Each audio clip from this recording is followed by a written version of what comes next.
ನರರಕ್ಕಸರು ಅದ್ಯಾವ ಮೂಲೆಯಲ್ಲಿ ಅಡಗಿ ಕೂತಿದ್ರೋ, ಅದ್ಯಾವ ಬಿಲದಲ್ಲಿ ಗನ್ ಹಿಡಿದು ಕೂತಿದ್ರೋ ಗೊತ್ತಿಲ್ಲ. ಮಧ್ಯಾಹ್ನದ ಹೊತ್ತಲ್ಲಿ ನೆಮ್ಮದಿಯಿಂದ ಭೋಜನ ಮಾಡ್ತಿದ್ದ ಪ್ರವಾಸಿಗರ ಮೇಲೆ ಏಕಾಏಕಿ ಮೃಗಗಳಂತೆ ಬಂದೆರಗಿದ್ರು. ನೂರಾರು ಜನರ ಮೇಲೆ ಗುಂಡಿನ ಸುರಿಮಳೆಗೈದ್ರು. ನೋಡ್ತಿದ್ದಂತೆ ರಕ್ತಪಾತ ಮಾಡಿ ಕ್ರೂರಿಗಳು ಕಾಲ್ಕಿತ್ತಿದ್ರು. ಹೌದು, ಕಾಶ್ಮೀರದಲ್ಲಿ ನಡೆದ ಈ ಗುಂಡಿನ ದಾಳಿ ನಿಜಕ್ಕೂ ಪ್ರತಿಯೊಬ್ಬರ ಹೃದಯ ಕಲಕುವಂತಿದೆ.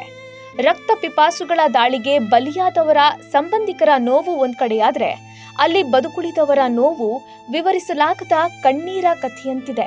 ಆ ಕಣ್ಣೀರ ಕಥೆಗಳನ್ನ ಒಂದೊಂದಾಗೆ ಹೇಳ್ತೀವಿ ಕೇಳಿ. ಕಣ್ಣೀರ ಕಥೆ 1. ಹನಿಮೂನ್ಗೆ ಹೋಗಿದ್ದ ಜೋಡಿ ಬಾಳಲ್ಲಿ ಬಿರುಗಾಳಿ.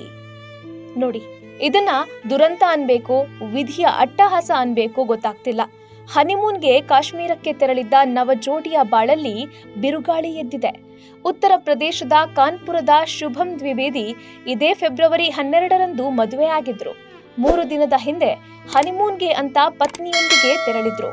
ಆದ್ರೆ ನಿನ್ನೆ ಮಧ್ಯಾಹ್ನ ಉಗ್ರರು ದಿಢೀರ್ ದಾಳಿ ಮಾಡಿದ್ದು, ಆ ರಕ್ತ ಸಿಕ್ತ ದೃಶ್ಯ ನೋಡಿ ಆತನ ಪತ್ನಿ ಕಣ್ಣೀರಿಟ್ಟಿದ್ದು ಎಲ್ಲರ ಮನ ಕಲಕುವಂತಿದೆ.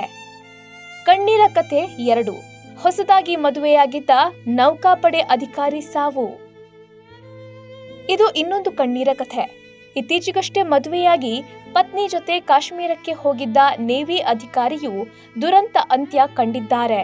ಹರಿಯಾಣದ ಕರ್ನಾಲ್ನಲ್ಲಿ ನೌಕಾಪಡೆ ಅಧಿಕಾರಿಯಾಗಿದ್ದ ವಿನಯ್ ನರ್ವಾಲ್ 2 ವರ್ಷಗಳಿಂದ ಕೇರಳದ ಕೊಚ್ಚಿಯಲ್ಲಿ ಕರ್ತವ್ಯ ನಿರ್ವಹಿಸುತ್ತಿದ್ರು. 26 ವರ್ಷದ ನರ್ವಾಲ್ ಇತ್ತೀಚೆಗಷ್ಟೇ ಮದುವೆಯಾಗಿದ್ರು. ಏಪ್ರಿಲ್ 16ರಂದು ಅದ್ಧೂರಿಯಾಗಿ ಮದುವೆ ನಡೆದಿತ್ತು. ಏಪ್ರಿಲ್ 19ರಂದು ರಿಸೆಪ್ಷನ್ ಮುಗಿದಿತ್ತು. ಮದುವೆ ಕಾರ್ಯಗಳೆಲ್ಲ ಮುಗಿದು ಕೇವಲ 7 ದಿನಗಳು ಕಳೆದಿತ್ತು. ಪತ್ನಿ ಜೊತೆಗೆ ಕಾಲ ಕಳೆಯೋಕೆ ಅಂತ ಹನಿಮೂನ್ಗೆ ತೆರಳಿದ್ರು. ಆದ್ರೆ ವಿಧಿಯಾಟವೇ ಬೇರೆಯಾಗಿತ್ತು. ಉಗ್ರರ ಅಟ್ಟಹಾಸಕ್ಕೆ ವಿನಯ್ ನರ್ವಾಲ್ ಸ್ಥಳದಲ್ಲಿ ಜೀವ ಬಿಟ್ಟಿದ್ದು ಕುಟುಂಬಸ್ಥರಿಗೆ ಬರಸಿಡಿಲೆ ಬಡಿದಂತಾಗಿದೆ. ಕಣ್ಣೀರ ಕಥೆ 3. ಹೆಂಡತಿ ಎದುರೇ ಗುಪ್ತಚರ ಇಲಾಖೆ ಅಧಿಕಾರಿ ಶೂಟ್. ಮತ್ತೊಂದ್ ಕಡೆ ಗುಪ್ತಚರ ಇಲಾಖೆ ಅಧಿಕಾರಿಯನ್ನ ಪತ್ನಿ ಮಗನ ಎದುರೇ ಗುಂಡು ಹಾರಿಸಿ ಉಗ್ರರು ಕೊಂದು ಹಾಕಿದ್ದಾರೆ. ಇವರು ಮನೀಶ್ ರಂಜನ್ ಅಂತ, ಬಿಹಾರ ಮೂಲದವರು.